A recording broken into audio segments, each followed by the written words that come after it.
So, what is prediabetes? It is a condition where your blood glucose levels are higher than normal, but they're not high enough to be diagnosed as diabetes. And we want to talk a little bit about what's going on in your body that creates prediabetes. The diagnosis of prediabetes is when your average blood sugars are above normal, but they haven't yet reached the criteria that's been determined for type 2 diabetes or type 1 diabetes or any other kind of diabetes. So, what is going on here? Well, our body's regulation of glucose levels in our bloodstream is not working properly. You see, we have a very complex, well balanced system in our bodies to help the glucose in our bodies to be used properly, which means used properly means that they're taken into the cell where it's used as fuel and provides the energy we need to stay alive. So, some of the primary factors in glucose regulation are the glucose and its source, and a hormone produced by our pancreas called insulin. Those are the two big players in regulating glucose. Glucose is just a chemical name for sugar, a simple sugar. So it's a small molecule, it's easy to be transported in the body, easy for blood cells to absorb.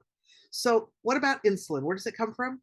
You have an organ right next to your stomach in your upper abdomen called the pancreas that has a variety of functions, one of which is that it has something called beta cells that produce a hormone called insulin. When it produces insulin, it goes straight into the bloodstream, circulates throughout the body, and facilitates the uptake of glucose by the cells. What do I mean by that? Well, let me give you a scenario. When you eat food, there are carbohydrates in your food, and those carbohydrates are broken down into simple sugars, some of which are absorbed directly from the stomach into the bloodstream. As these simple sugars go into the bloodstream during and after a meal, the levels of glucose, the levels of sugar in your blood are going to go up because it's moving from the food you ate into the bloodstream. As these levels go up, it flips a trigger in the pancreas that says, oh, glucose is going up, time to produce insulin. The pancreas will pump out insulin so that insulin can help carry the glucose into the cells. So we don't need glucose running around in our arteries, we need it in our cells. Every cell of our body requires glucose to function. But glucose cannot just leave the bloodstream and willy-nilly float into a cell. It doesn't work that way. You see, our cells have walls that keep all the components that belong inside the cell together and inside. And for glucose to get in, it has to have a door marked glucose. It's got like a little nameplate, glucose here. And then when that door opens, glucose can go in. But that door has a lock on it. And insulin is the key that unlocks the lock on the door. So as glucose goes up, the pancreas says, here comes some insulin. It produces insulin. And so the insulin accompanies the glucose to the cell, each one of the cells in our bodies. And the insulin works like a key in the door and unlocks the door. When the door is unlocked, it can open and let glucose into the cell, where it can be burned and turned into fuel, which gives us energy and actually helps keep us alive. And so insulin is the key that unlocks the door to let glucose into the cell. So you can see those two are very, very important. What happens in prediabetes is that it's like somebody came along and put some gum in the lock. The insulin can sometimes work and sometimes it doesn't. So glucose tends to accumulate in the bloodstream because it can't get out. It can't get into the cell. So it just stays in the bloodstream, circulating around the body, hoping for some insulin to get some doors open for it to get into the cell. So while the cells are needing glucose, insulin is trying to do its job, but for one reason or another, the lock is sticky and only opens some of the time. When insulin resistance starts, it means that the lock is sticky some of the time. As insulin resistance increases, the lock is stickier. And as it goes up, as insulin levels go up and up, that lock gets so sticky that sometimes it maybe only opens 1 out of 10 times or 1 out of 20 times. So that not the adequate amounts of glucose are getting into the cell. The pancreas is going to keep trying to make extra insulin, more insulin to just force that glucose into the cell. And that can work for a while. But if the pancreas gets tired, insulin production can drop. And then we have some other issues going on. So, prediabetes is when blood sugar levels are going too high because it's not getting out of the bloodstream fast enough. The locks are sticky. And so the cells are not getting glucose quickly the way they should after you eat. Now, there's some hormonal imbalances that contribute to insulin resistance. For example, we find that glucose regulation isn't controlled only by insulin. Even though insulin is the key, belly fat, that accumulation of extra weight around our middles, actually makes other hormones and other substances that contribute to chronic inflammation in the body. And we have seen studies that low levels of chronic inflammation seem to increase the amount of insulin resistance that we're experiencing, and is often a precursor to the development of type 2 diabetes, cardiovascular disease, and even Alzheimer's. So insulin resistance is a condition that isn't just characterized by the development of prediabetes or diabetes, but also affects other parts of our body.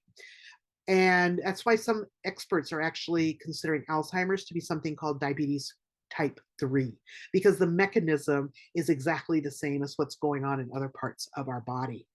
There are also some other reasons that you might develop insulin resistance. For example, diseases of the adrenal glands that that create hormonal imbalances can result in increased insulin resistance.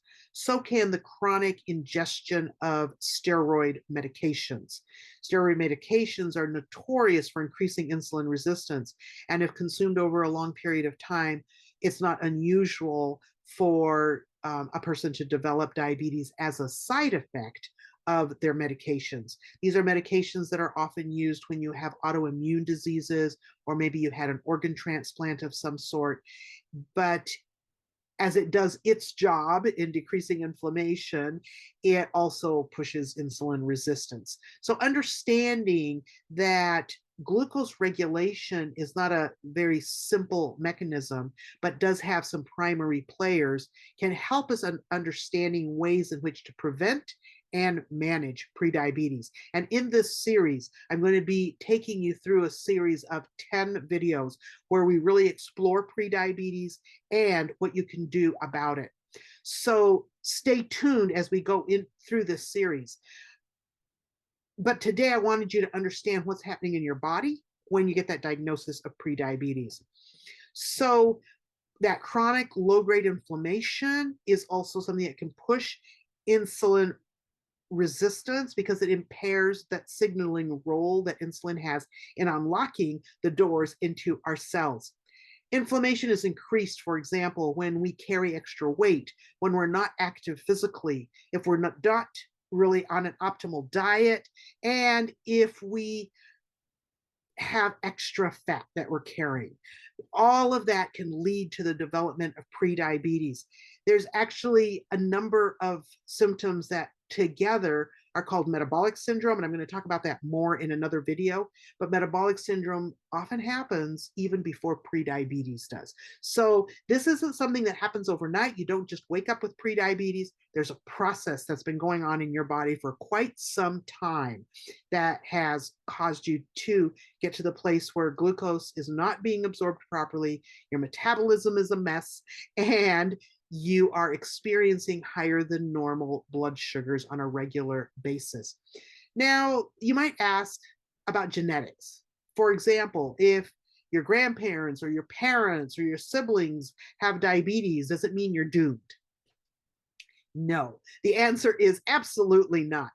Yes, genes can affect your tendency to develop diabetes. For example, in my family, both my grandparents on my mom's side, multiple aunts and uncles and cousins all have diabetes. So it's clear that we have a hereditary tendency to it.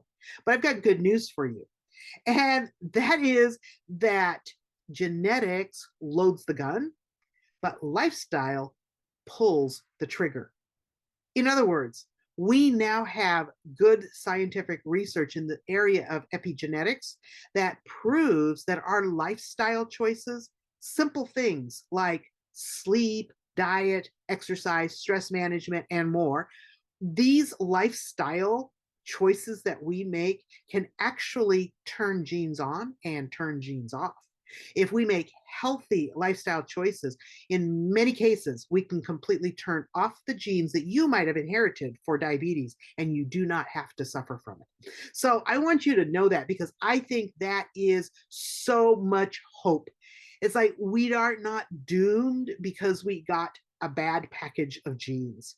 A lot of us are in that position, but we have much more control than most of us realize over whether that condition actually develops in our lives. So I want to encourage you to learn more about the physiology of prediabetes.